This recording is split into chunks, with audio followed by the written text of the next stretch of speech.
BTC is making another move. We're about to breach that 52K mark. XRP rolling at 53.3 cents. But there was some good news. Ripple acquisition, money transmitter licenses, trusts, getting on the good side with the US. That's good news that we can get behind. Also, will the BTC halving help prop up the alts? And you know I do this channel for the fans. That's why I start with you first. The Global Traveler starts us off. Says interesting news about Ripple purchasing standard custody from PolySign. It was one of PolySign's that's under their umbrella. To shed some light, PolySign was threatened with receivership by Boathouse Capital for violating a covenant. As a shareholder, we were waiting on news of the settlement. This was a subtle fart that almost snuck by us, but good news for all parties, including Ripple and XRP holders. You are rockstar, Klaus. I got to agree. I think this is a good move with Ripple and their standard custody acquisition. There's several layers of why it's good. And now I get it, okay? I get it. Sexy, juicy price action on this Valentine's Day. Happy Valentine's Day, everyone. No, but you know what, though? Not everything yields results today. Some results take some time. And one of the things I think we all can agree on here is that it's going to take some time for Ripple to be seen favorably with U.S. regulators, right? And not just the SEC, but other financial regulators. And it takes time, right? And not that like their reputation is tarnished, but let's just say like if a lot of government agencies are along the same lines as the SEC, you know, they're going to have to earn some brownie points. So I think this was one of them. I think this is really good. This means that Ripple doesn't have to do it themselves. They can operate as the umbrella. Now, want to talk about another, baby, I don't want to do that. VR Fanatic says the words consumers one fueling crypto is very sobering thought at this current stage of market development. XRP, BTC getting clarity. We're going to talk about that.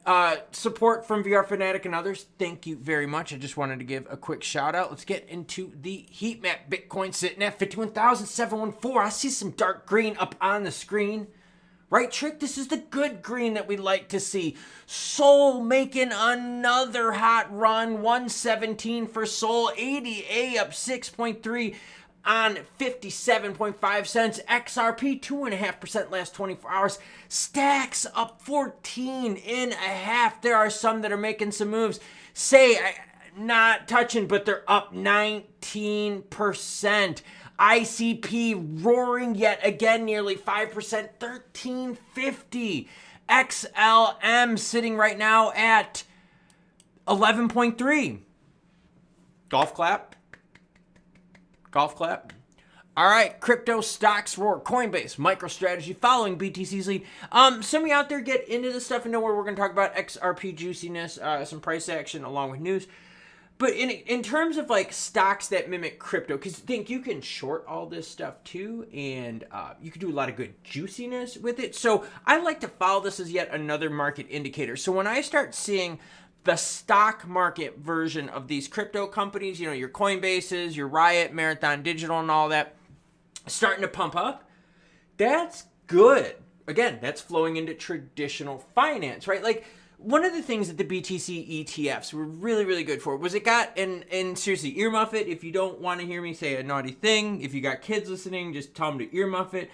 But the BTC ETF is seriously the product for pussies, okay? Like, it was for people that, we don't want to touch native. Okay, cool. Well, you get to touch an ETF. You're going to have to pay some fees on that. So the ETF brought in a bunch of people that were maybe wary. Well, I don't want to buy crypto because maybe the police will come knocking on my door because it's not, we don't have regulation clarity. And it's like, shut the fuck up, dude. Right? But the thing is it got some people into the market. It got some more traditional finance dollars into the market. It gives Bitcoin specifically a little bit more positive notoriety. That's why when people are talking about the XRP ETFs, you could see that doing the same thing. It's just the XRP ETFs, I would see that so far down the pipeline. We can't even get ETH across the finish line. Rumors have it, yeah, Kathy Wood came out. You saw that story, I'm sure. Rumors have it that they're going to have trouble even passing ETH. As per data, Coinbase shares registering rise price in 8%. Coin standing around 140. We also have a Riot rocking in at 10% and Marathon Digital at 13. MicroStrategy Sailors company, well, he's not the CEO anymore. He's just like their puppet boy. They were up big as well. So crypto stocks rolling. You got BTC halving. Bitcoin surpasses 51,000, reaching 1 trillion market cap just for BTC. For the first time since 2021. And don't worry, girlfriend, I got the Ripple and XRP stuff coming. Okay. 2022 wasn't so hot. The first part of 2023, we know how that story goes. Okay, right? But things have started to look a little bit better. Bitcoin's price dipped just after the SEC ETF approval in January. Why? We had a whole bunch of funds flowing out from Grayscale. Why? Because they charge too much. And that's good for us. Why? Because we sent a message out there that said, you know what? If you're going to run a crypto-related ETF product and charge a shitload of juice for that project, you could go yourself. We're going to find a cheaper alternative. Grayscale was charging, it was like 1.5%. And there were competitors out there charging 0.19, 0.24, 0.25. So they were like 6 times, 7 times, 8 times, like higher than some of the competitors out there. That's crazy.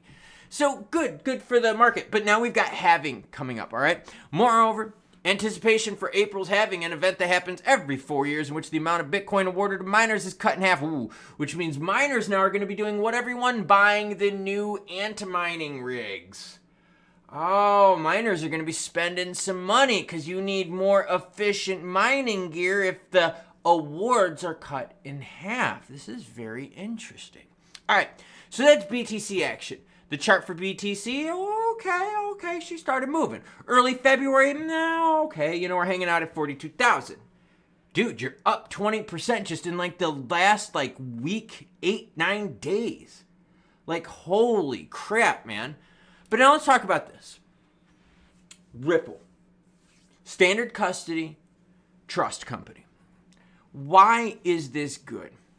Because one of the things that Ripple has to do is not do everything themselves. Ripple recently purchased Medico, which is another custody company. And what's good about that is Ripple can act as the parent company, whether it's under a financial umbrella, a leadership umbrella, or whether it's completely detached and operates at its own entity. That puts a little bit of separation between them. That's good. Ripple doesn't have to do everything.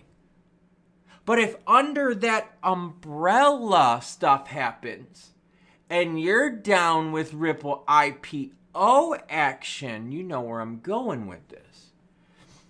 This is a good way for Ripple as a company to earn notoriety. Does that notoriety transfer heavily to price action? You can see a difference in charts, right? I get it. So this is more like IPO positive news. Now, waiting for that action to happen. It's going to take some time. It's going to be after the case with the SEC is done. Just throwing it out there. So looking at this now, they're getting more positive action, right, by acquiring a company that has U.S. money transmitter licenses, a company that has good ties, good standing connections, and Ripple doesn't have to do it themselves. So it's just like with Medico. You're looking at this and going, oh, Medico does this, this, and this. This is awesome, but it's also under the Ripple umbrella. It's a smart move here because Ripple does not have to do everything themselves. If they do, they put themselves in the crosshairs of the SEC. All the time. You know that as well as I do. But these subsidiaries, I think we got some ideas happening here, everyone. All right, let's talk some XRP price action. What I got up on the screen is the 15-minute interval reporting data.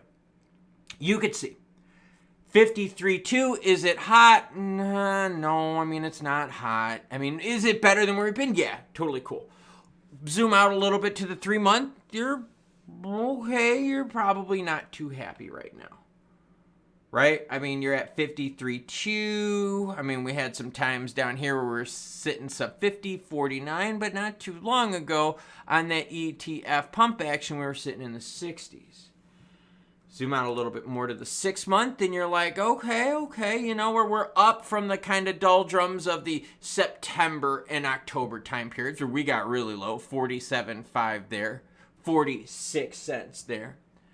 Zoom out that little bit more, you go to the year and you're like, okay, I like this. I like this. You're in XP for the year. This is good.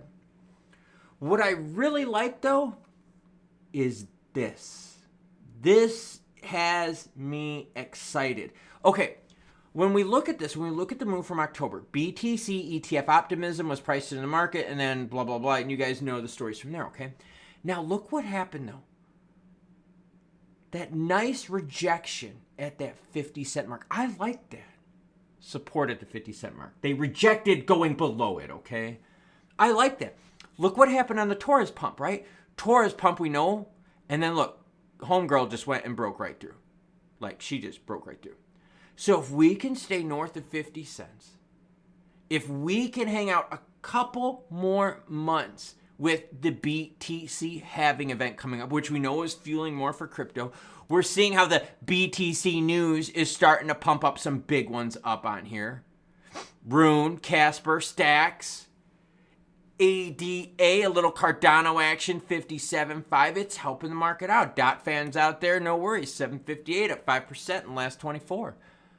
So if we can keep riding on the BTC coattails, if Ripple can keep doing smart, strategic things like this, which put them in better eyes favorably with regulators, and not just the SEC, but all regulators, that speaks some good action. Now, where people are upset, though, is when you start comparing the two. And I know, some people out there are going to say, yo, Klaus, this isn't a fair comparison comparing XRP to Bitcoin. Look, I'm comparing it to the benchmark, to the standard, okay? If you go to a race, who do you compare yourself to? The winner, right? The winner, the one in first. You don't go, you know what? I want to compare myself to people that were in 20th place or 30th. No, you pick in first. That's why I compare it to BTC, because we're winners on this channel. And this is where people are upset, because if we look at that 15-minute interval, BTC sitting here in the dark green, XRP in the red, you could see in that time period, all right, from the beginning of February 3rd to now, XRP is only up 1%. BTC up 20%. That's where people are getting upset. We talk about world records, right? We got the Olympics coming up. We talk about races, whether it's driving a car or running. When they show the stats for that, what do they say? For racing, they say this person's in first place and the person in second place is a minute behind, 2 minutes behind, 5 minutes behind. They're comparing it to the top. This is why people are upset, because when we compare to the top, of which a lot of us out there think like this, you zoom out a little bit and you're like, whoa, XRP down 7%, BTC up 23%. This is pissing me off. This is 1 month. You go to the 3 month, you're like, what the is going on? 15% down in the 3 month while BTC is up 45%. You compare yourself to the market leader because you want to be the market leader if you aren't. You're not comparing it to make yourself feel like shit because you're sadistic or something like that. No. You're doing it because you see a standard. You see a first place and you want to get there. So you want to compare yourself to that. And this is where the frustration comes in. Because people are seeing the stories about BTC roaring, BTC related stocks, crypto related stocks roaring, Bitcoin surpassing 51,000 for the first time since 2021. Zoom out a little bit more on the price action on XRP and check out where 2021 is here.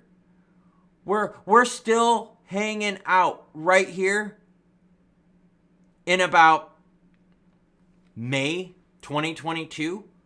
BTC's climbed so much more of this mountain, and that's why people are pissed. Because when you zoom out, it gets worse.